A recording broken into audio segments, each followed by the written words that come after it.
Blacksmith of the Apocalypse. By Arcuser.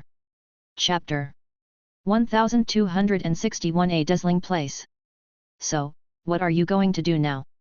Alzalsar asked after they just passed through the Hell Gate and returned to Earth. The blacksmith stretched his body, feeling the weight of the mission fall off his shoulders. He did his job, and now it was up to others to do all the real annoying stuff, like trade negotiations. Now? I will take a look at how Tatzel and Puffles are doing.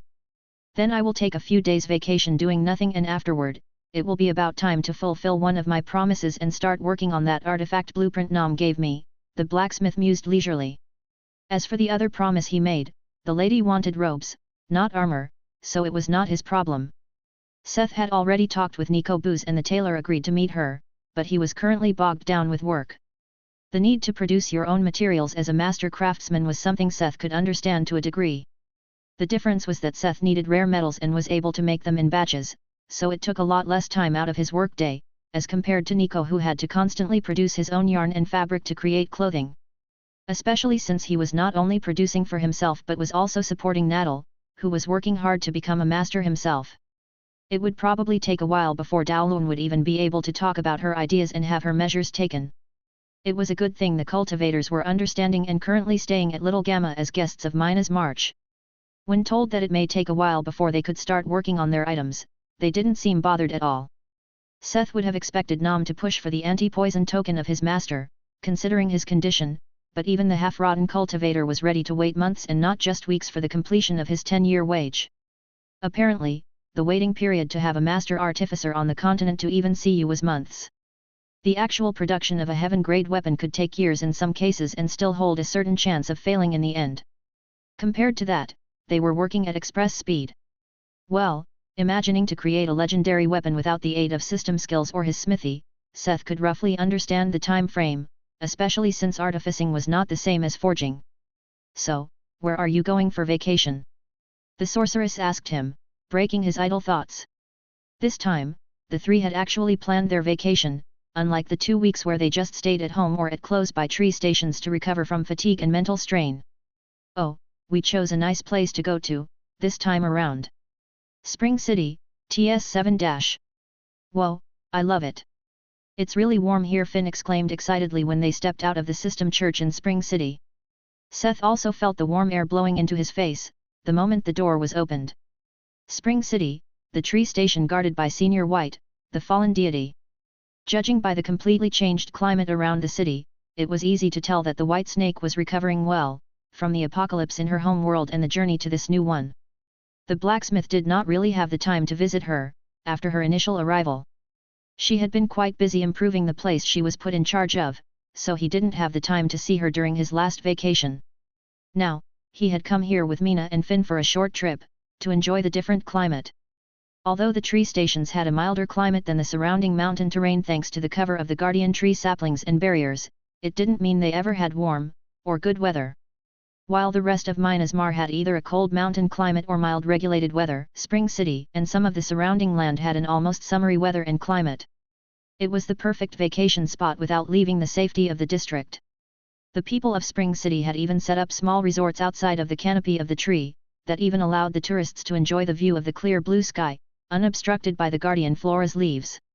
This was exactly the place Seth and the girls were headed after their arrival. Can we have some ice cream before going to the hotel? Finn asked excitedly, spotting the many ice cafes that lined the streets of Spring City. With this kind of weather, there was no wonder these popped up like mushrooms. I also wouldn't mind some ice cream. I'm kind of in the mood, Mina agreed with Finn's idea. Both girls wanted to take their time in the city to eat some ice cream and look around. Seth halted for a moment. He inadvertently waited for a third voice to demand ice cream, but it did not appear. Then he remembered. It was impossible for the Ivisor to announce his presence because Puffles had not come along on this vacation. The nightmare centipede seemed busy with something lately, as he also had not accompanied the bard to the demon realms. Seth didn't know what it was, but he hoped it was nothing serious. Tatzel would have loved ice cream, too. But the little Imuji was still asleep when Seth visited him. Although the pseudo-dragon told him not to worry, the blacksmith could only hope that Tatzel wasn't taken advantage of. All right, let's go try some ice cream and look at the city on our way to the resort, okay, he suggested, letting go of his thoughts about Puffles and Tatzel. He came here to spend time with his girlfriend and his fiancée, and he wanted to make the time count. This was their time and he wanted to focus completely on just the three of them. It was for a reason, that they wore face-changing chokers made by Grant May for practice. These were items that used illusion magic enchantment to change the face of the wearer from an outside view. They were a little flimsy and the magic was easily disturbed, but it was more than enough for their purpose of not being recognized among the people and tourists in Spring City. Since Minas Mar became the leader and landlord of their own district, and held a media-effective tournament that was broadcast across all of Earth and most of the system worlds, they had become something like celebrities. Hiding their faces they strolled through Spring City, taking in the vibe of the place. As one of the later tree stations further down the route line, TS was quite a bit smaller than places like Little Sigma or Little Gamma that had been fleshed out by Karina. As there were not many crown scraper trees grown here, the city was dominated by buildings people built themselves, many in the style of the system empires, as they were using architectural skills offered by the system. Spring City was much closer to how cities in Krynal looked like than the original districts, or other tree station that were dominated by the house trees. Together with the Guardian Tree and the few crown scrapers, it was probably the most otherworldly looking place in Minas Mar, which only lent itself even more to tourism. "Let's take the snake to the resort," Mina exclaimed and pointed at the unique transport system of Spring City. The snake buses, where the big white snakes Senior White created as her divine beasts. For a small fee, people were able to ride the peaceful snakes across the city.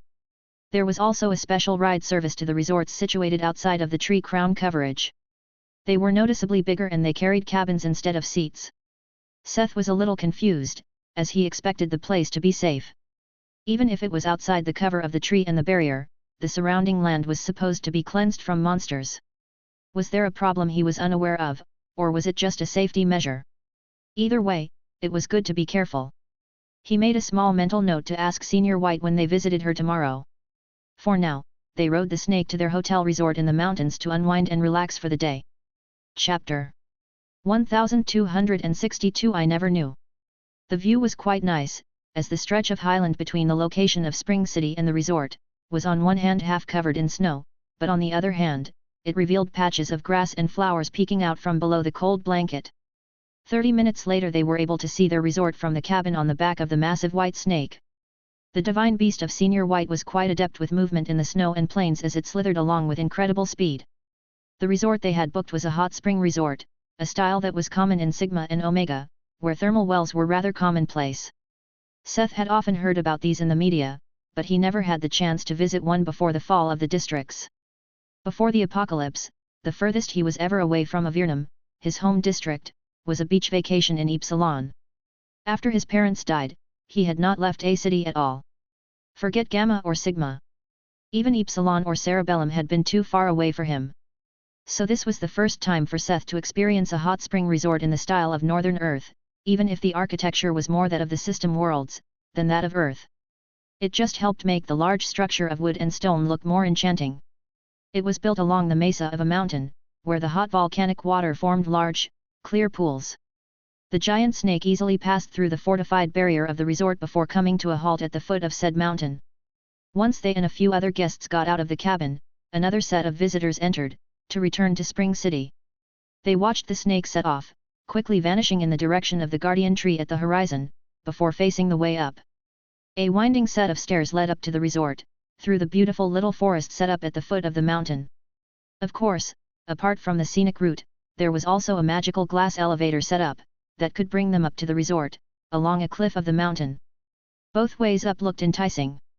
"How about we take the elevator up for now and use the stairs to come down tomorrow," the blacksmith suggested, unwilling to walk up the long flight of stairs. Although the stairs seemed quite quaint, he was sure the view the elevator would give them was going to be breathtaking, too. As both agreed they entered the elevator with a few other visitors. There were only two buttons, up and down. Once the up button was pressed, the elevator began its ascension slowly, accelerating as the altitude rose. "Whoa," Minas and Finn couldn't help but exclaim together with the other tourists.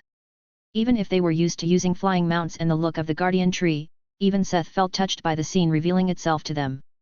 The vast plain covered in snow and flowers, the massive figure of the Guardian Tree in the distance, between mountain peaks, and the soft, warm light of the slowly setting sun illuminating the whole landscape from the side. He had seen a lot, but some views were just unique. It's a shame Puffles and Tatzel couldn't come. I bet they would love this, too, Finn mumbled at the side. Mina nodded at her notion, not taking her eyes off the picture before them. Seth hugged them a little closer. Yeah. It's a shame Puffles was busy and Tatzel was still asleep when I went to check on him, he agreed with a sigh, leaning his head against Mina's. Finn was a little too short to do that to her, even in her human form. Everyone on the elevator was so enchanted by the calm scene, that it came as a frightening surprise when the elevator suddenly halted. Unwittingly, they had already reached the top of the cliff. Behind them was the arrival platform for guests and a beautiful paved way that led to the resort, partially built into the side of the mountain. They entered an expansive lobby with wooden carved pillars and floors of polished stone. It was hard to imagine they had managed to build something like this in the short time since Spring City existed, but it was just another sign of how system skills and modern building techniques could work wonders together. On the sofas to one side of the lobby, they could see other guests in leisure clothing reading magazines as they probably waited for the bar to open, or the next snake to return to Spring City. The entrance area had a cozy, yet luxurious atmosphere, something this resort was praised for. "Hello, how may I help you?" the receptionist asked, as they stepped toward the dark wooden counter. Surprisingly, the owners went to the trouble to employ a beautiful, female elf for the front desk. Very tasteful and a sign that they didn't shy away from expenses. "We have reserved a private suite for the next 3 days under the name of Moore," Seth answered friendly, playing his hand on the counter, making sure she spotted the sigil ring of Mina's Mar on his finger. Her eyes glinted when she spotted their crest. The reservation was actually made by Lena through the guild, but it would have been for naught to hide their faces with they now announced to be people from Mina's March. Even if people didn't know who exactly they were, it could be annoying if people found out. After all, not everyone part of the guild got a sigil ring like this. "I see, you are the special guests that rented the penthouse. Please wait a moment," she asked and crouched down behind the counter. She was a professional and explicitly didn't mention anything more about the reservation as she came back up with 3 key cards and a special key. "These are for the elevator. The penthouse can only be accessed with these cards through the elevator. We prepared one for each guest. This key is for the terrace and private bath area. The outdoor area is secured with its own secondary barrier to protect your privacy, which is why it needs a secondary key like this," she explained with a bright, professional smile. The owner must have spent a lot to get a well-trained elf receptionist from another world. After explaining the usual point, she looked around to make sure nobody in the lobby paid any attention to them, then she brought another 5 cards from below the counter. These were not plastic key cards or anything, but colorful invitations. "I went through the trouble to personally prepare access to some of the exclusive activities for your lordships. They are closed parties and events that require an invitation, happening in Spring City during your stay. Please feel free to use these to visit whatever piques your fancy," she explained, giving the 3 an ingratiating smile. Seth shared a look with Mina and Finn, before accepting the invitations and key with a smile. It seemed like this elf had some ambitions to get even further than just being the receptionist at a well-received resort. Seth felt a little bad for the resort owner, but he couldn't help thinking of recommending her to marry. Whether this led anywhere depended obviously on background checks and tests any member of Mina's Mar had to go through, but if she was as capable and trustworthy as she seemed, they may steal her from this place. "Thank you very much," Mina gave her a bright smile and collected the key cards, and invitations, distributing them to Seth and Finn each. "If you will excuse us, we will now go to our room," Finn supported her and ended that conversation there. As they maneuvered him towards the elevator, the blacksmith wondered what was going on for the girls to abruptly cut off the conversation like that. "You shouldn't flirt with cute elves," Finn chided him with a whisper, surprising Seth. "What are you saying?" he asked confused. Was the elf more assertive than he thought? Did he miss some signals from her? "Don't you know what exclusive parties mean?" Mina asked after they were inside the elevator and the doors closed behind him. She helped up the invitation cards, giving him an idea of why they were reacting weirdly. A private charity auction, a soiree requesting evening attire, a secret rave, Seth named a few of the invitations he had glanced at. Most were for special events in clubs or high society. Mina gave the cards a surprised glance. "What exactly were you thinking these things are?" he asked with a gloating smile.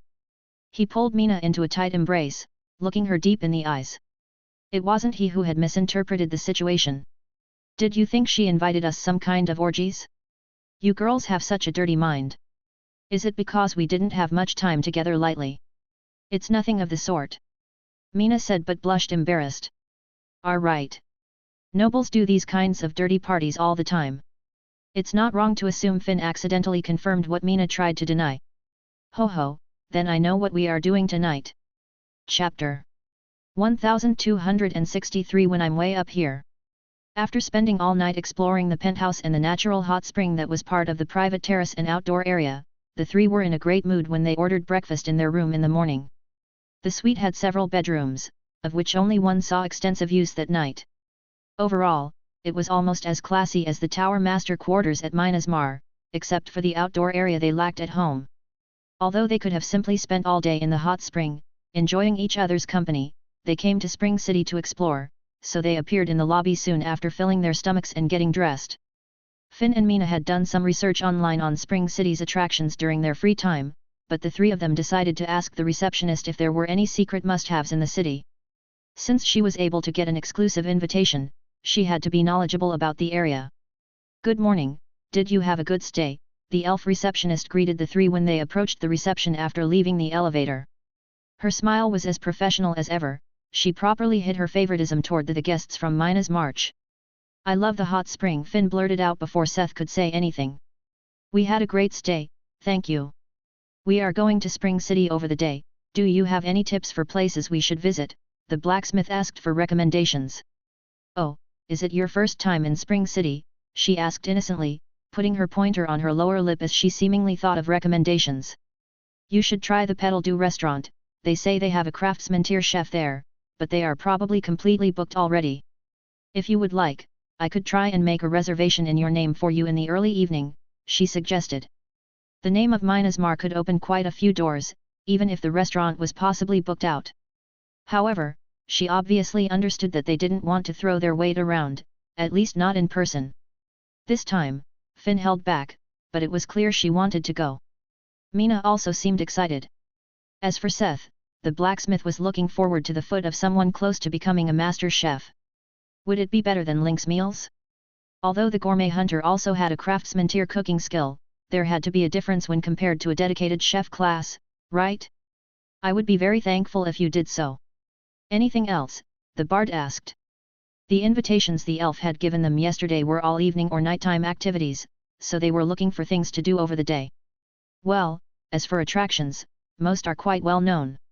There is the Temple of the White Snake, the White Scale Bazaar, and, she looked at a stand of brochures to her right, before pulling one out.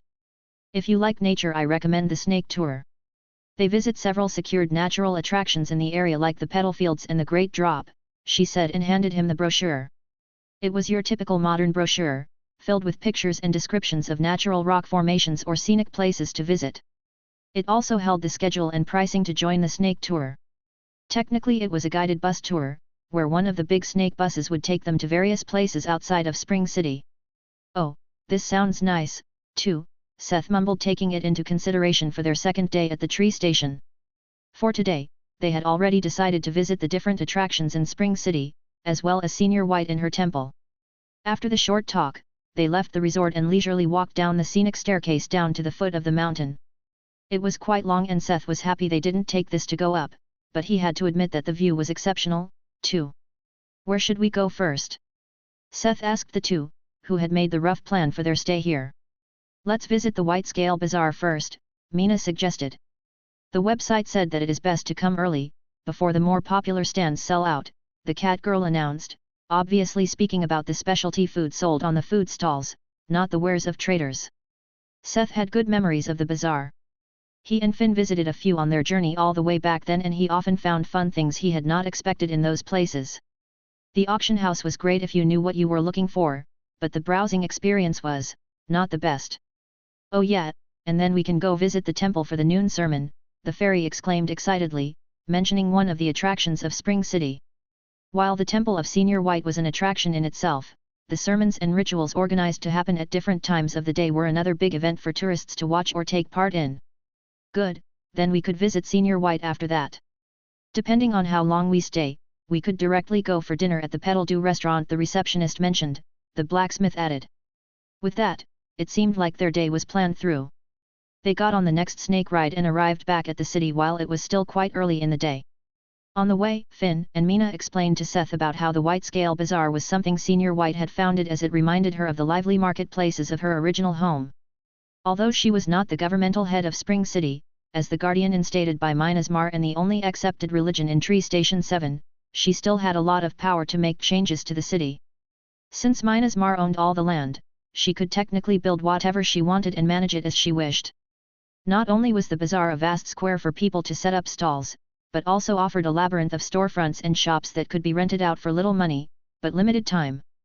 This made sure that the whole place was constantly changing and everyone had a chance to claim some of the more profitable locations. As such, the bazaar quickly became a place of free trading that accepted people of all origins and walks of life, to offer their wares and services.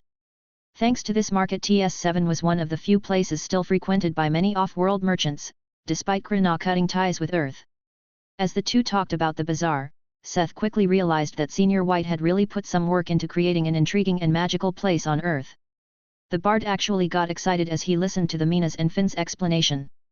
They had to change snakes after arriving at Spring City, to get on the snake line to the bazaar, which was situated in the west of the Tree Station, taking up a big part of the city in that direction. The moment they arrived at the snake stop at the bazaar, Seth realized that this place was even more chaotic than he had imagined. Since Spring City was currently the only proper vacation goal for people of Earth, this bazaar simply boomed and everyone tried to make the most of the spaces they could rent. With Senior White pushing variation and change within the market, there were a lot of structures and stalls Seth had never seen or imagined before. Side by side with part-timers who set up small stalls or blankets to sell products or drops from dungeons were actual stores built like reverse towers. Maximizing the space for one slot, they had several stories above, and through the windows, one could actually see that the inside was wider than the outside. What enchanter had the free time to create something like that? How much would that cost? There were a few of them, but they were actually the tamest, most elegant strategy. People even built temporary structures across several plots that created open platforms where they could sublease their own plots to even more people on several stories. The White Scale Bazaar even outperformed the Demon Bazaar in Delta's Demon District in volumes of chaos and variety. Most of it was stuff for tourists, common items, souvenirs, and food. There were some more serious merchants that had ventures to Earth to sell uncommon weapons and armor, some produced, others were dungeon drops. Adventurers and other professionals also tried to sell their crafts. The permanent storefront showed a higher quality on average or offered various services from simple tailoring, healing, or haircuts, to facial reconstructions, and magic tattoos as the more uncommon options. Even if none of the items caught his fancy so far, just walking around seemed like it was going to be greatly entertaining. Chapter 1264. It's crystal clear. This is delicious, Finn exclaimed, munching a bunch of fresh candied nuts, her cheeks filled like a chipmunk. They were nuts Seth had never seen or heard of before, but he had to agree that they were delicious. You have to try this, Mina exclaimed, having found an exotic booze, being served at one of the many specialty stalls of the bazaar. Most peddlers here sold stuff that was far below their standard, so they were technically beelining from one food stall to the next. In this manner, their inventories started filling with all kinds of foodstuff they wanted to bring home for later or share with the other in Mina's march. The blacksmith was quickly pulled into their pace and joined the game of gourmet hunting.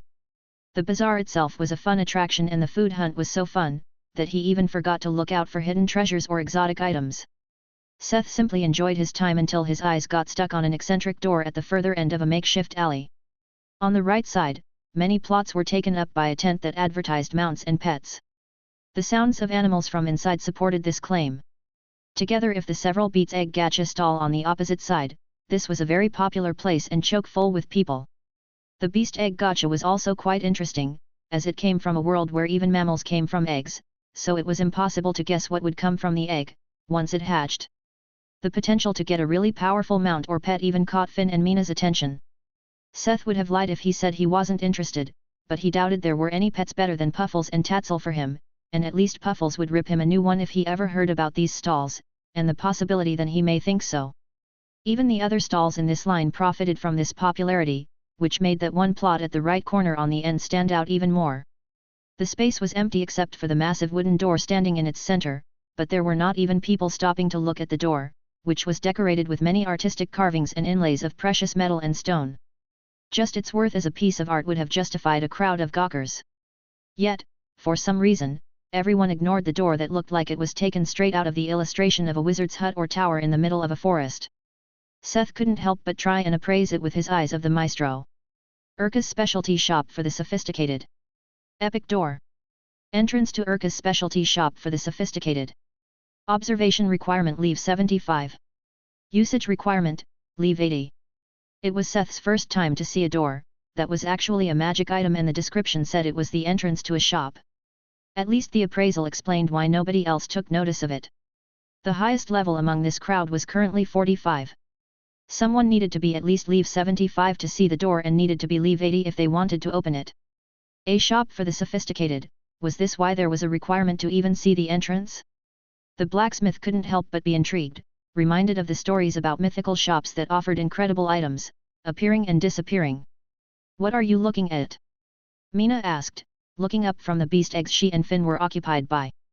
She was still holding a pair of eggs, she had been heavily scrutinizing until a moment ago, as if she was able to tell what was inside if she only stared at it hard enough. What a cool door, Finn mumbled, trying to see where Seth was looking when Mina asked.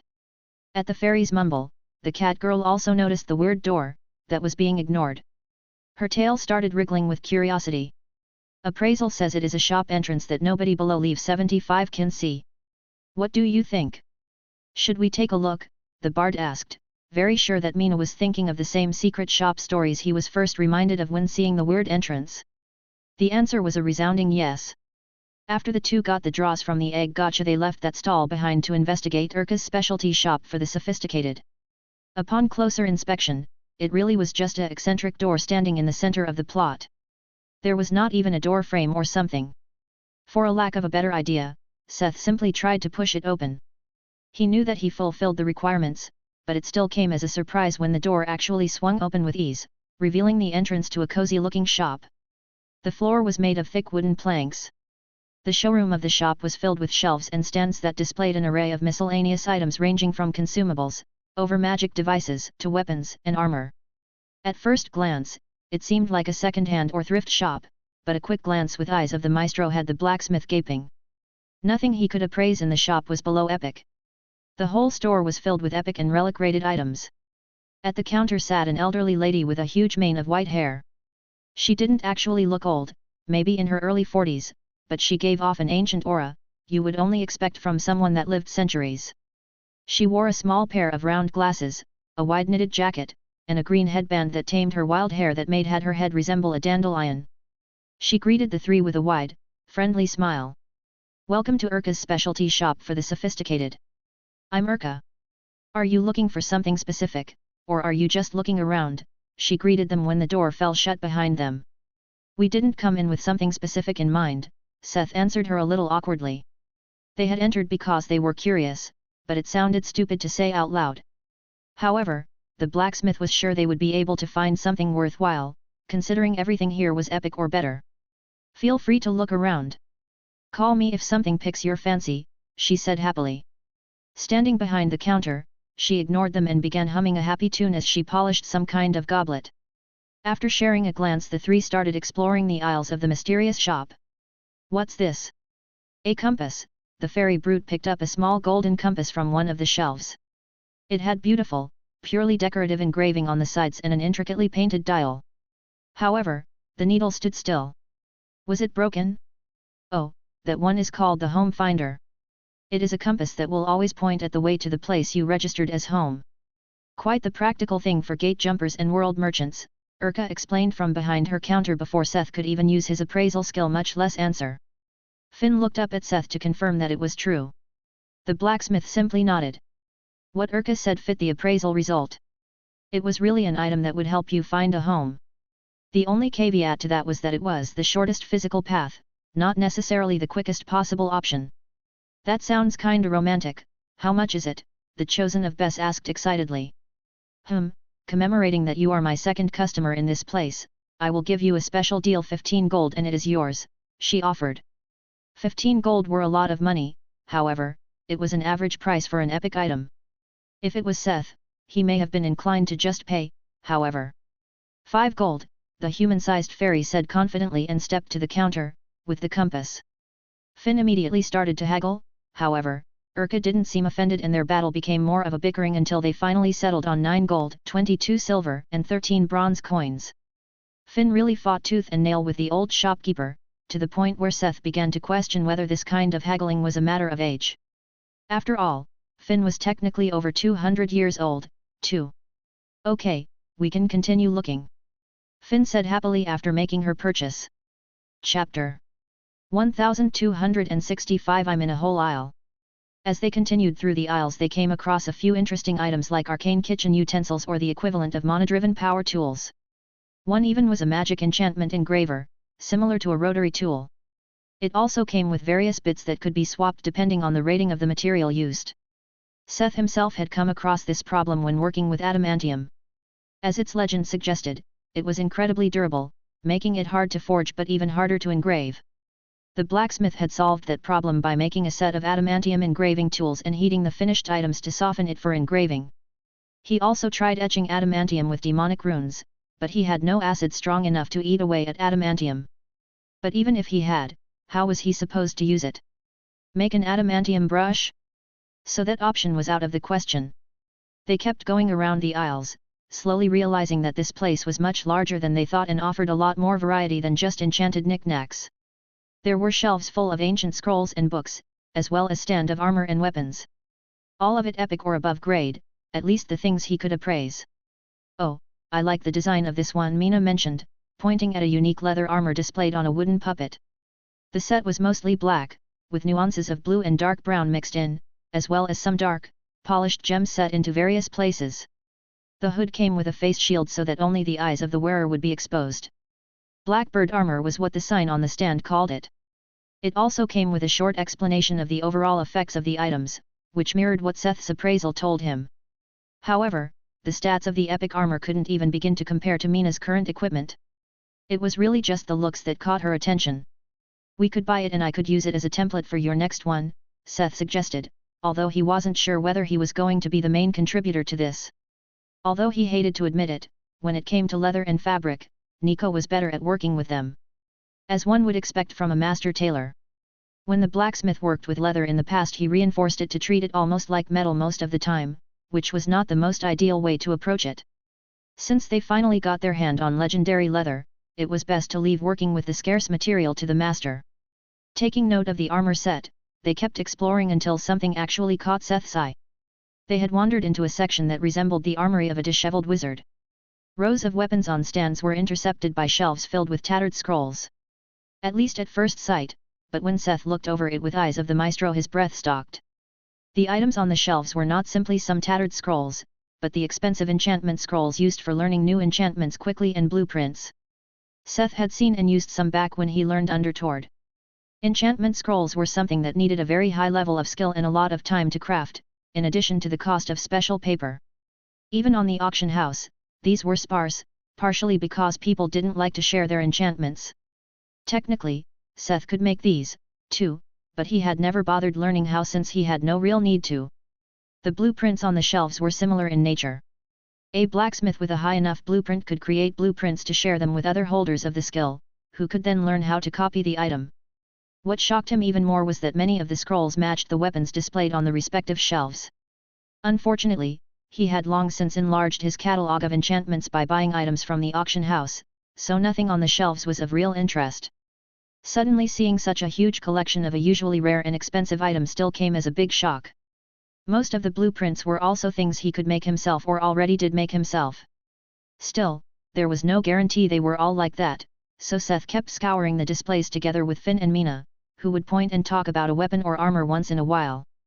Seth, have a look at this. I never seen a weapon with that kind of effect, Mina called him over to have a look. Although they didn't have appraisal skills, all weapons had meticulously written tags that explained their powers. So, it was actually Mina who found something interesting before he did. You are right. This one seems useful, the blacksmith praised, and he took a look at the weapon.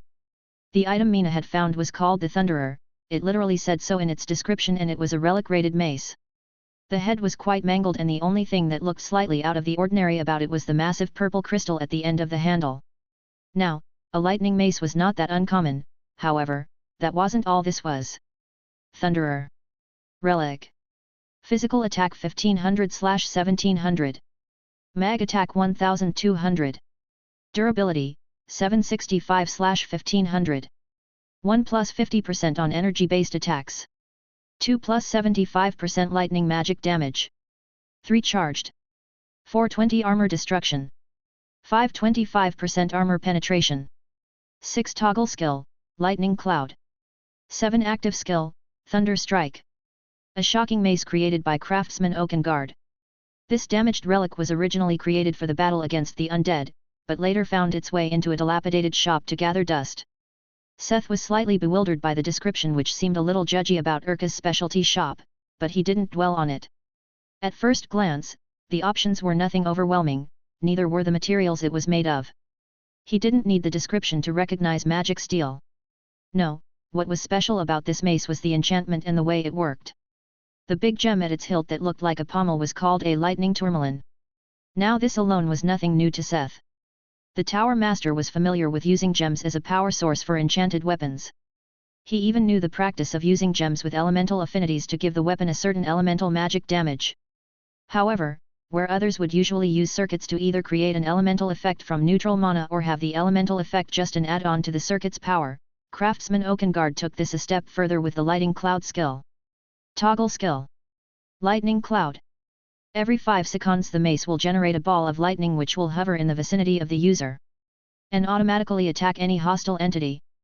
The point was, that Oakengard used the lightning tourmaline not just as a power source or an added weapon effect, but he had created an intermediate magic circuit that was able to create auto-aiming magic bullets which used the element of the mana it was supplied with. This meant that something like the lightning tourmaline created ball lightning, but something like fire glass would create fireballs, or the teratopaz would create rock bullets. Seth could see the potential of this way of thought and how it could be taken even further.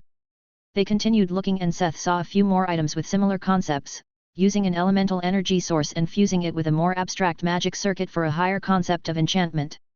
Since they could leave the elemental part to the energy source, they had more room to fit various different enchantments that acted upon it together. Noting down the Thunderer and some other enchantment scrolls, they continued exploring. Chapter 1266 Believable Sights. Pararion. The sound of steel crashing against steel echoed through the training grounds, as flurries of sand and dust were kicked up. 2 almost 6-meter tall steel giants were locked in a mighty sparring match. The commander of the fort had organized the sparring especially for his guests to watch after lunch. After approaching the fort at the mouth of the cave yesterday, there was some back and forth with Jane leading the conversation before they were actually invited inside. Although Monique was the team leader, Jane was the leader of the expedition and was in charge of diplomacy, and she did a great job. Without revealing too much, she had managed to catch the commander's interest and the expedition became guests at the fort, with the promise to get into contact with his higher UPS. They were quite lucky to be able to communicate with these people, despite having no connection with the system. Monique wasn't privy to the inner workings of the system, but apparently, the language was registered, since it was automatically translated for them. The Chosen of Athena stood in the gallery above the court, watching the training below with a mix of excitement and skepticism. Although she was not a nerd, Monique couldn't help but feel some excitement seeing actual mechs, although the people called these machines titans. Although the display was a great show, she admitted as much, Monique was occupied by one thought: why were they so weak? Watching the encounter in the court, although it was just a sparring, she could estimate their power to be comparable to normal beasts of comparable size. This was enough to face the monster that would flood out from the cave. Big beasts around 4 to 5 meters were not a problem for these mechanical knights, but it seemed so inefficient to Monique. She was not a blacksmith, so she couldn't appraise the mechs, but her experience told her so. She had already seen the potential of something like this in the shape of Epsilon's power armors. Despite being way smaller, the power armors easily outperformed their size. But these titans felt weak for their size. Maybe their technology was lacking? Although it was hard to believe, looking at the dynamic movements of the giant knights. Maybe this was how it was naturally supposed to be, if a world developed with magic but without system skills? She couldn't help but be a little disappointed, to finally see actual mechs, only for them to be weaker than the average Oath Guard. It was such a bummer, she couldn't even take this obvious attempt to show force seriously. At least Jane had been quite skilled in gaining information about this world. The merchant of Minas Mar had revealed the existence of the Hell Gate at the depth of the cave system, to see if the people here knew anything about it. As the conversation went on, they found out that all these people knew were rough myths about anything that happened more than 2,000 years ago. Their calendar and proper historical records only started about a millennium ago. So they had no idea what had happened pertaining to the demons that ran the birthing pools or the winged beings that fought them. But that didn't mean this world was free of their influence. Even though the power level disappointed Monique, this was a true high fantasy world as you would find it in fiction. A culture of magic, influenced by the threat of demons, as well as the supposed influence of the divine. They did have a religion, so it was not impossible that there was a god, that actually conquered this world from a tribe of the abyss. There were a lot of big things they didn't know about the abyss, about this world, and about this god they worshipped, but they could always try to reveal it as they continued on. What was important for their mission was that they were able to confirm the crops and food of this place. Jane had mentioned their intention to trade from the beginning, and it seemed like the commander was almost excessively interested in supporting the expedition in this. He had already sent a messenger to the feudal lord of the region and assured them an audience by tomorrow. The chosen of Athena could already smell that there was a situation, but it really didn't take much to notice that they were desperate. Either way, it helped them too, if things moved quickly. They were already scheduled to travel to the territory's capital tomorrow, together with an escort of these titans. "How do you like our warriors, caravan leader?" the commander approached her. Jane was beside him. Until a moment ago they had been talking among themselves. To the commander, Monique was the caravan leader, while Jane was the head merchant of the expedition. This was how they introduced themselves. "These machines are very impressive, Commander. I can see how you were able to hold this place against the terrible beasts spawning from the caves." Monique complimented the machines honestly, slightly exaggerating the strength of the beasts. In the story they told Commander, they had played down their strength a good bit, but the overall structure stayed the same. After the Gate of Terror opened in their kingdom and the wave of beasts was suppressed with great difficulty, they sent in an expedition that managed to explore the way to the surface with great costs and sacrifice, on the part of the beasts living in the caves. Under this guise, they were a second expedition, sent here to see if the people of this land could be traded with to support the kingdom that had suffered great damage in their venture to suppress the gate. Although it was all bullshit, the commander gobbled that right up. "Oh, these old things. They are just enough to hold this fort against this cave. Wait until we reach the Lord's city. There you will see some of the new ones, the big ones. If you are lucky you might even see a dungeon buster." The commander emphasized that these were old models and there were even bigger and stronger titans. That implied they had to go bigger in size to make them stronger. Maybe it was a limitation of their technology after all. But something else caught Monique's attention. "Dungeon buster?" she asked. Dungeon was a word she associated with the system. Although Lena told them that dungeons existed independently from the system, it was weird to think that there were dungeons in this place, when there was a massive cave system below them without even one dungeon in it. Monique had experienced dungeons pop out in literally every nook and cranny they could possibly spawn, but here was a cave system on the level of the Holy Land of the Adventurer Guild, without any. She had kinda assumed there were none. "Yes, they are very special titans, created with cutting-edge magic. They are small enough to enter dungeons and still powerful enough to close most of them," the commander explained before he stopped himself. "Oh, right. Do you even have dungeons in your world?" he asked. Monique halted for a moment, trying to decide whether to be honest or she shook her head. She was curious how dungeons were treated in a world without the system. "Then you are still lucky. If you think these demon beast caves are bad, well, dungeons are worse. They started appearing during my great-grandfather's time. If left unmanaged, they become places that constantly spew out powerful creatures. To stop them, you have to go inside, while the insides are death traps barely anyone survives."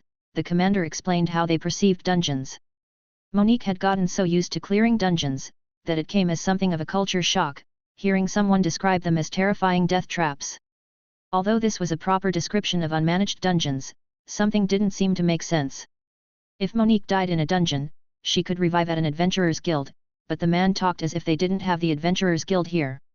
"But as long as you close them quick enough, there is nothing to worry about. That's what dungeon busters are made for," the man concluded, still without a single mention of the guild. Was there really none? Monique actually had a slight case of goosebumps, thinking of facing dungeons without the safety net of the guild. It wasn't like Monique had not done so before the guild was a thing on Earth. There were still wild, unchecked dungeons, too, but she still had the system in her martial arts to support her back then. These were normal people, fumbling their way through learning martial arts and magic the hard way. What about the ones you couldn't close in a timely manner? Jane asked from the side, also interested in the topic. They become places like this fort. Since we can't close them, we can only contain the damage, the commander said solemnly, looking away from the inner court, to the entrance to the cave. His gaze hinted at the dark past of this place. How many people had they sent into and lost in these caves before they decided to build a full fortification to stop the beasts emerging from there? Chapter 1267 Indescribable. After a few aisles of weapons paired with enchantments, the merchandise slowly transitioned to rows of potions. Neatly spaced and labeled, the shelves were filled with high-quality alchemical products of all kinds. Many were basic potions they knew. Medicines to recover mana, health, or stamina. Potions to buff attributes, but there were also all kinds of creams and oils that were less common on Earth or many of the system world. The majority were poisons or elemental substances that could be applied to weapons or armor. Like in the previous section, there were also potion recipes, but a lot less than in the armory. It seemed like craftsmen were a lot more open to sharing blueprints and enchantments compared to alchemists and their precious potion recipes. Just snooping around was enough to widen Seth's understanding of alchemy, as it was able to accomplish way more and develop in way more ways than just the potions and creams he associated with games. What really stuck out from the rest of the shop was a row of locked glass cabinets. So far they had not picked up any of the items and made a list of what they wanted to purchase, because the shop had a similar anti-theft system in place as Seth's shops. So picking up anything without permission was not possible. This was why the cabinets stuck out. Even with an anti-theft spell in place, Urka still saw the need to put these items into locked containers that could only be viewed from the outside. A pointed sign told them not to, even though the glass of the cabinets. The shop was full of epic and relic-rated items that were just standing and lying around. What was so precious that it needed several levels of security? Intrigued, the tree stepped closer to these cabinets and they couldn't help but gasp. Heroes Ambrosia Muscle Honey Lightning Essence Dwarf Steroids Ground Guard Potion Brain Syrup Greater Essence Pill. They were filled to the brim with substances that could raise stats permanently, independent of the level of the user. Many also ignored the user's current attribute value. Taking into account the rarity of such consumables, Urka's security measures became very understandable. A player's growth and strength were influenced by many factors, but the most common were the class, attributes, equipment, and skills. The class dictated the multipliers of hidden stats, for example, how much physical attack 1 point of strength generated. However, a class was usually something permanent for most. Similarly, skills needed time to grow. Equipment cost a lot of money and was temporary for most. If a player wanted to grow stronger, the most fundamental and palpable to most players were their attributes. Even when these elixirs were even more costly, their effects were immediate and permanent, making them almost irresistible to players. The three wordlessly shared a glance with each other, before nodding. They continued, but their thoughts stayed with the treasure trove of steroids. To their surprise, they soon returned to the counter where Urka's was sitting. Was the space of the shop actually bent? So after a while, they had walked the full circle and returned to the beginning? Did something pick your fancy? Urka asked with a cheeky smile, as if she found it impossible for anyone not to find something they wanted in her shop. Seth places the list of items they wrote down on the counter. In addition to these, how much would the content of all the glass cabinets in the alchemy section cost? Seth asked. Despite the meticulous labeling, there were no prices on any of the items. Cost, she asked smugly, reading the list, as if she said it 1,000 times. Just so you know, I'm not selling those for system currency or any local currency. I'm only bartering, so you have to, wait. Did you say you want everything in the cabinets? She asked, shocked as realization dawned on her. Her smile had vanished and the list fell back on the counter. It took her a moment to get her bearing back. As studied as the bartering clerk seemed, this was a genuine shock, but she quickly calmed down. Ha, aren't you a bold one? You got my heart racing for a moment there. You heard me, right? What could you possibly give me in exchange for all the consumables in this list of items? She asked joyfully. It was clear she didn't expect any of them to be able to offer anything for it. I have seen a lot of good items here, but I didn't see any legendary items, the bard mentioned, playfully running his finger over the counter, picking up some dust, and rubbing it between his thumb and index. Legendaries? Who would be crazy enough to exchange a legendary item for anything lower? She asked offhandedly. It seemed like she had yet to catch on, but her eyes widened when Seth reached into his inventory. A bright glimmer danced over Urka's eyes, reflected by a wide black knife Seth placed on the countertop. A dark red aura played around the clean edge and the jagged back of the blade. Of course, Seth was not crazy enough to just hand out a legendary item that could have been used. The blade was something Seth had created more as a potential trap than as an item for actual use. When one of the bars of legendary bones of Seth ended up with such a dangerous effect, the blacksmith couldn't help but try and make something sinister. Mind Render. Legendary, Ego. Physical attack 2200. Durability, 5000. 1 Mind Absorption. 2 Mind Corruption. 3 Life Drain. 4 Blessing of Aureas. 5 Active Skill, Demon Berserk. A weapon with a voracious ego, that is as much of a danger to the enemy as it is to the wielder. A terrifying creation from the hands of Master Smith, the first Master Enchanter, and Master Blacksmith of Earth, intertwining the demonic and the divine. The mind absorption came as the random effects of the material and allowed the ego of the knife to absorb and rip away at the wielder and the target's ego. Of course, the target was affected worse than the wielder. This gave Seth the idea of making a true cursed weapon. He chose a forging ballad called The Berserker of Aureas. It was a powerful piece of demonic music, that granted the weapon life drain, the blessing of Aureas, and the active skill of Demon Berserk. The price for this power was the mind corruption, which would eat away at the user's sanity as they used the item. It was a true suffer 800 damage to deal a 1000 kind of deal. Despite not being layered with various enchantments, the weapon was able to grant terrifying power to the wielder, at a terrible price. Blessing of Aureas alone raised the base attributes by 25% each. It was a weapon that perfectly fit the description of a demonic or cursed weapon, as it would eat away at the user's mind the more it was used, turning them into a murderous monster that would ultimately serve Aureas. Active skill, Demon Berserk, duration 10 minutes, cooldown, 1h. Absorb the power of Aureas to temporarily transform into a demon. Willpower is lowered by 50%. Strength, agility, and endurance are doubled. You deal triple the physical damage to non-holy targets. Especially the use of Demon Berserk would quicken the progress of mind corruption. Even someone with a high mental resistance wouldn't last long wielding this item, unless they actually possessed immunity, like Seth when he wore the raw egg. However, putting a weapon to create power servants of a demon into the world, was not Seth's intention. Despite all the power the demonic enchantment offered, there was also a contingency in it. The same conditions that quickened the mind corruption also supported the mind absorption. Even if whoever he gave it to turned into a terrible berserker under the power of Aureas, it wouldn't be long before they became a crippled vegetable. A mind needed to exist, to be corrupted, but if the knife fully devoured the mind, the body would become essentially brain dead. It was a curse that could perfectly contain itself. Urka stared at the knife he just placed on the counter for a while. Fuck, unbelievable. Chapter 1268 Feeling. Do you think that is enough for the content of the cabinets in our little list? The blacksmith asked with a knowing smile. Unlike before when she shrewdly haggled with Finn, Urka's face had frozen, only twitching here and there as she tried to control her expression. Even for Seth, it was obvious what was going on inside her. She was unwilling. Unwilling to part with her collection of goods. Unwilling to let this chance to have a legendary weapon go. It didn't matter that this was a cursed sword. Just like Seth's helmet, there were ways to negate the negative effects and then it would be a tremendous weapon. There was even the option to find an enchanter to add this option to the weapon itself, or further strengthen it with additional effects.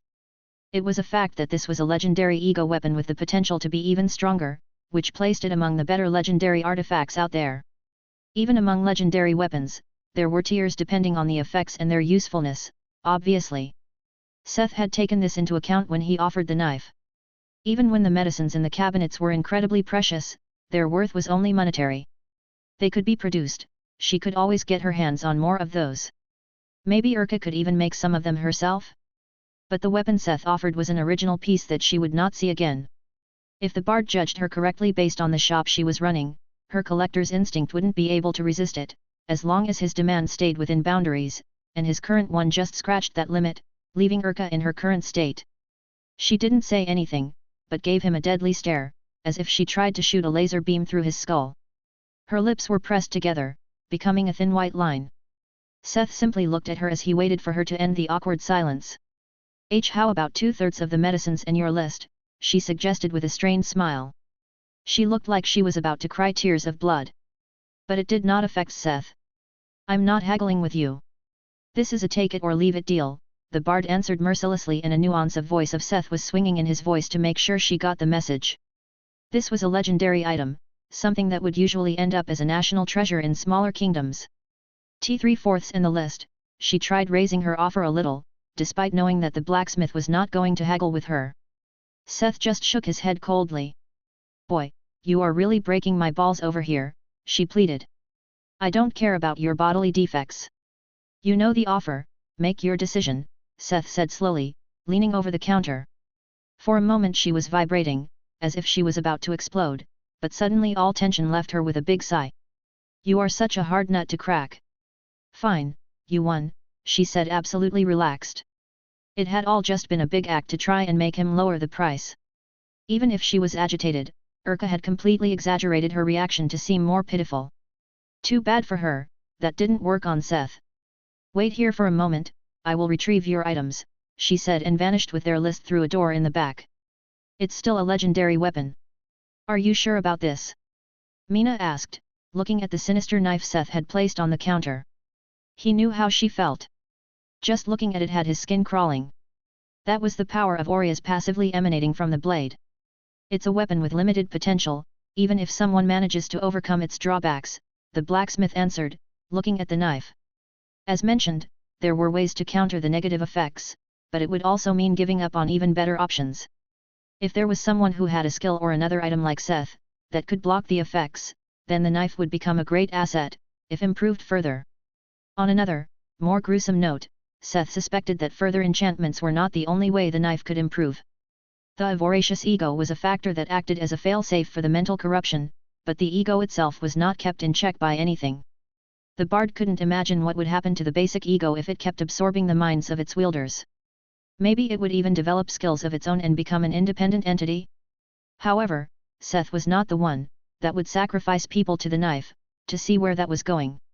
Maybe it was best to leave this kind of weapon to Urka, who would most likely put it on a pedestal somewhere, not letting anyone touch, or even see it for a long time.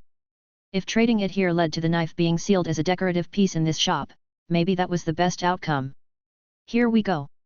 I put everything in here. Urka appeared again a few moments later. She stepped to the counter and placed a small ring on it, opposite the dark knife.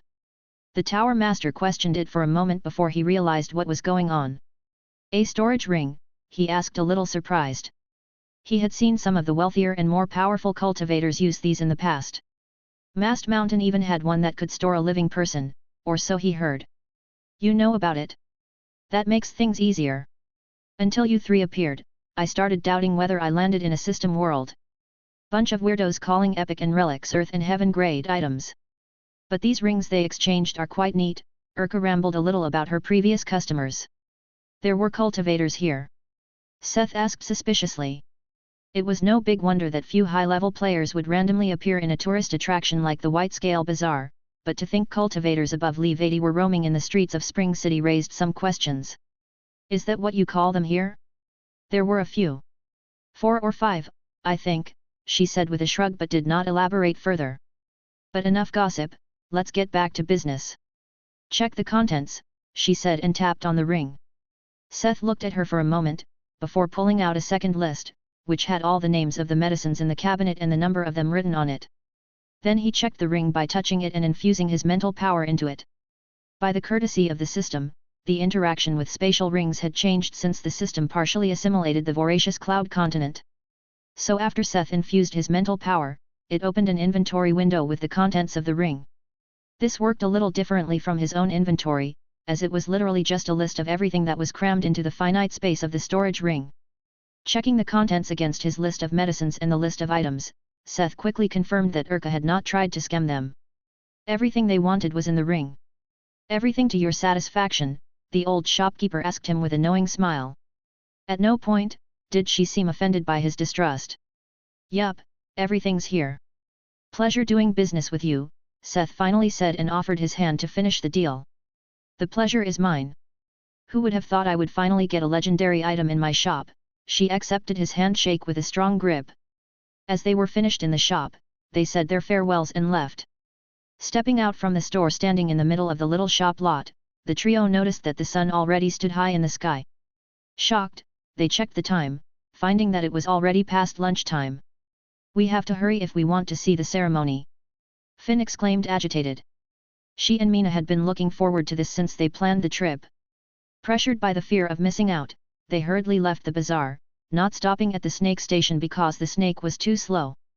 Seth would have wanted to use Vagrandrichtum, but the two golem griffins were too iconic, and neither Finn nor Mina had a flying mount that could have brought them there quickly enough, which forced them to sprint all the way to the base of the guardian tree sapling, to be just in time for the performance.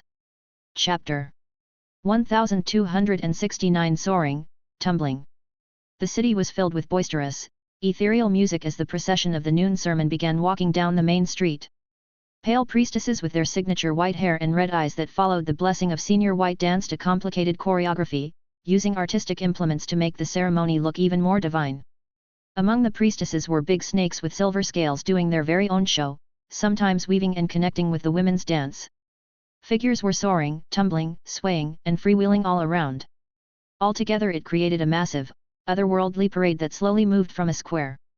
Unwittingly the viewers were following the parade, entranced by the performance. Starting in the south of the city they moved toward the central tree, where Senior White's temple was located. Finn, Mina, Seth, and the rest of the crowd followed the parade in awe until the procession reached the square in front of the temple where the group of priests gathered for a great finale. Afterward the crowd viewers dispersed, some visiting the temple like them, others returning to the city. Although they had to run all the way, they were in time to watch the whole show and finally enter the temple complex. Although they came to meet with the presiding deity, they went along with the other tourists to explore the temple first.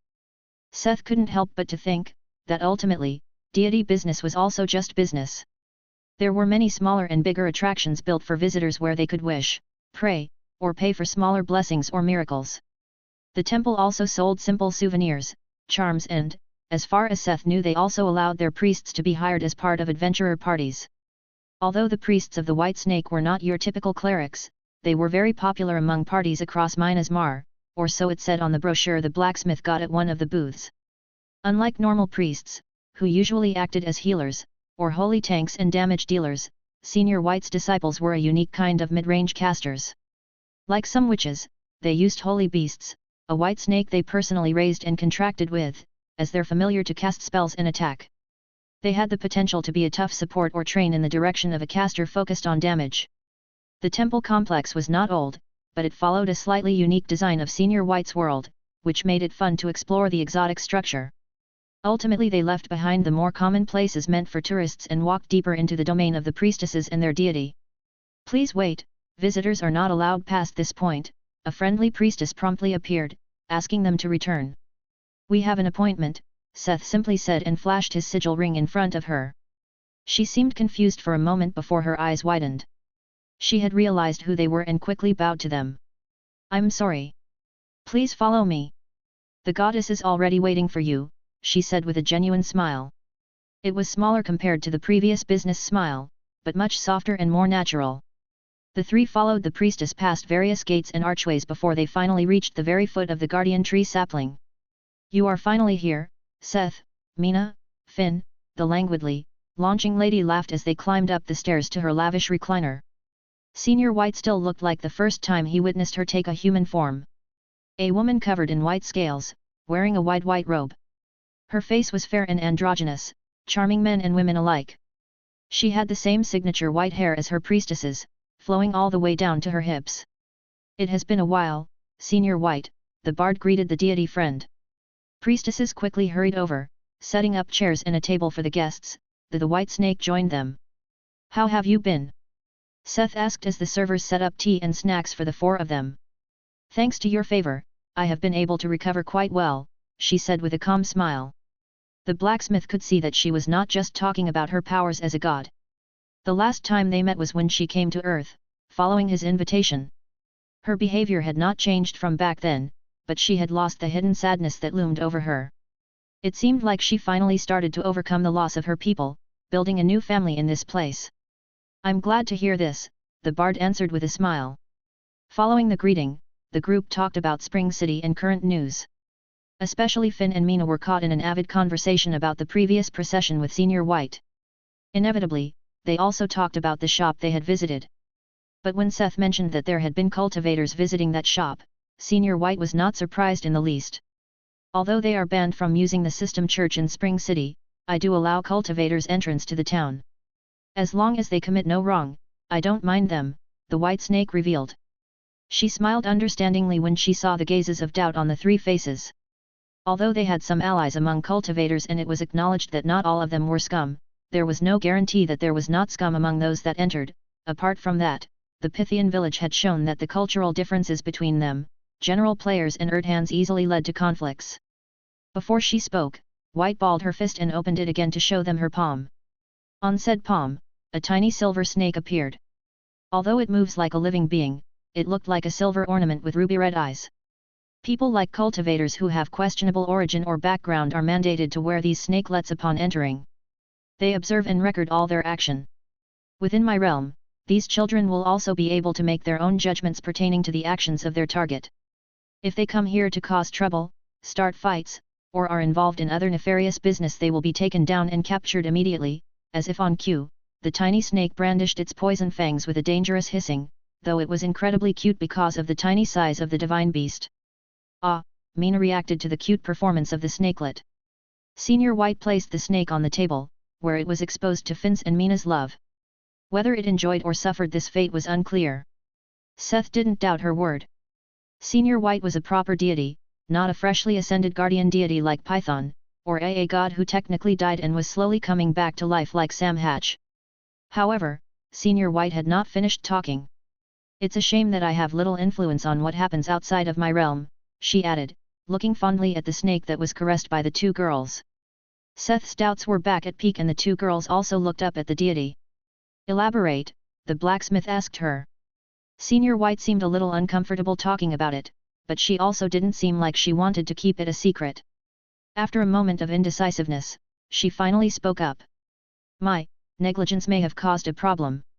Lately, there have been more conflicts between players and cultivators outside of the city. It's technically confirmed that some sects from the voracious cloud continent have set up branches in the surrounding mountains. I can't help but think that it's because I allowed cultivators entry. Senior White said and blamed herself. Seth pursed his lips. Cultivators that settled on Earth, it came as more of a surprise than it should have. The vicinity of Minas Mar was almost peaceful, with adventurers, golems, and trees managing dungeons and monster populations. They had never expected for cultivators to settle on Earth since the no man's land was a terrifying place. Nobody thought they would be bold enough to not just come to Earth but settle on the territory of Minas March. Not only that, but to also cause trouble in this place. Didn't you send anyone to get rid of them? Chapter 1270 Freewheeling. Didn't you send anyone to get rid of them? Mina asked bluntly, stealing the words from Seth and Finn, who had both opened their mouths to ask something similar. Seth may have thought differently if these people came to ask for an alliance or shelter, but they had simply set up camp on their territory, without as much as asking. Cultivators like that were practically pests. Even if they had settled somewhere in the no man's land to fend for themselves, the blacksmith would have felt uncomfortable leaving them alone. But they came here to benefit off of Minas Mar's work for free? They couldn't allow this.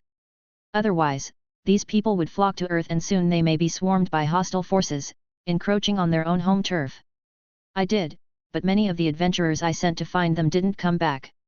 When I asked the Oath Guard to look, they got into a few fights, but they couldn't locate the sects, Senior White explained. Even the deity was powerless to change something that happened outside the scope of her power or influence. The snakelets only work within the city. So the city was safe, but the outside was potentially lawless. Seth wondered if this was also happening in Little Gamma. As a matter of fact, the Pythian village did not stop existing after the tournament. It had become a hub where cultivators and players mingled and traded. If it was really Senior White's policy of allowing cultivators to enter, wouldn't the same be happening there, too? Why didn't you take care of it? Finn asked innocently. After all, you are the guardian. It should be easy for you to find them in the mountains and crush them, right? The fairy brute suggested, balling her fist and punching the air to reinforce her statement. She was right. Senior White was powerful. At least as powerful as Python. There shouldn't have been a problem for her to go out and find the sects. However, the look in her eyes following Finn's statement was enough answer to Seth. The bard had gone through the difficult process of learning to read people a little better, and the way the white snake looked at her priestesses and suddenly had her gaze swerve over the city at the foot of the tree told him a lot. Together with her past, it was clear. What if something happened while I am outside hunting those sects? She asked with a wry smile, looking down at her hands, too ashamed to face them. They trust me. I don't dare leave my sheep behind once again, she mumbled almost inaudibly. In her world, she had cast a mighty spell to protect her people from the curse of the mad sun god and was forced to recover afterward. During her sleep, Nadina had invaded the city under her protection and turned the residents into a horde of undead. Although she seemed collected at the time, it seemed that she had always blamed herself for this. Although Senior White was recovering from the trauma, it was still there.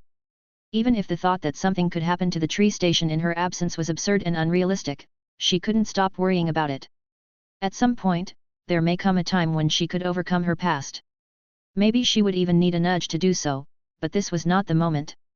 Not for something as trivial as pests. The bard gently placed his hand on her shoulder. It's okay. You are the guardian of this city, not the surrounding lands. I will ask Lena to send someone later, Seth encouraged her. Since he didn't feel like ruining their vacation the moment it started, he didn't say that they would take care of it. He would push that on some of the other slackers, once they got back home. Finn and Mina followed his gesture, playing their hands on Senior White's shoulders. Out of context, comforting a depressed goddess may have seemed like something weird and out of place, but in this moment Senior White was just someone who was hurt in the past and needed some moral support. Thank you, she whispered with a tiny smile. Would you like to talk about them? Finn asked, slightly hesitant to ask. Asking someone to speak about their loss always had a chance to turn into a disaster, however, this was not one of those times. Following Finn's gentle lead, Mina and Seth helped turn the conversation to Senior White's past. Not about how it ended, but about the good times. As the snake deity shared memories of her home with them, the mood gradually improved again. They talked until the sun was close to the horizon and they remembered that they had a reservation at a restaurant. Thank you for the conversation. It was a weird way to phrase it, but they could feel genuine gratitude from Senior White's words. It was probably the first time she had reminiscing about the happy moments of her past, instead of trying to push it all away. As they descended from the temple, back into the city, Seth suddenly spoke up. Maybe we should hire a guild therapist. Although they were able to help Senior White a little, thanks to Finn's empathy, White wasn't the only one with a terrible past. Technically everyone on Earth was broken in some way. A therapist? Minas asked while Finn looked a little clueless. You know, a professional to talk to, like we just did to help Senior White. They needed a little help to remember what a therapist on Earth was.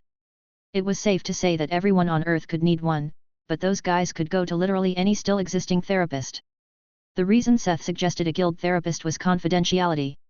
It was clear that Senior White felt a lot better after talking, but who other than Seth and maybe the Lords of Minas Mar could she do this with? A goddess couldn't just speak about her secrets and pasts to her priests or someone random. Neither could the high-ranking members of Minas Mar, for that matter. All of them may have needed some sorting out, but only a few people to turn to. That doesn't seem like a bad idea, but that is not the kind of topic to talk about now, Mina agreed but reminded him that they were having a vacation. Instead of lingering on the matter much longer, Seth quickly called Lena to have her send someone because of the sect matter. Once the call was done, the three took the next snake ride to the vicinity of the Petal Dew restaurant, walking the rest of the way. Using lifestyle magic and the quick change function of the system, they easily fixed their attire and appearance, according to the atmosphere of the establishment. It was a restaurant, but the line at the entrance waiting for a free spot was comparable to a nightclub, with the exception that everyone in this line oozed an aura of old money. The trio simply bypassed them. They had a reservation after all. Inside, the first they saw was the large main room. The decor was classy and elegant.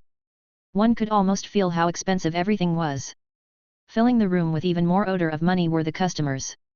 The room was full like a can of sardines, expensive and classy, but choke full. The receptionist was the typical image of an older gentleman with slightly sparse hair. When he asked for their name, Seth simply placed his hand on his book, showing the sigil ring. Someone should have made a reservation for us. His eyes focused on the ring for just a split second. Of course. I hope you are okay dining in the VIP section, he confirmed. After agreeing, the man personally led them to an even more elegantly decorated place than the main hall was. There was a smaller number of tables, with a server dedicated to each. This place was much calmer with fewer people. There were even 3 empty tables, one of those was theirs. Seth was not surprised by the expensive atmosphere but by the presence of someone he did not expect to see here. Seth.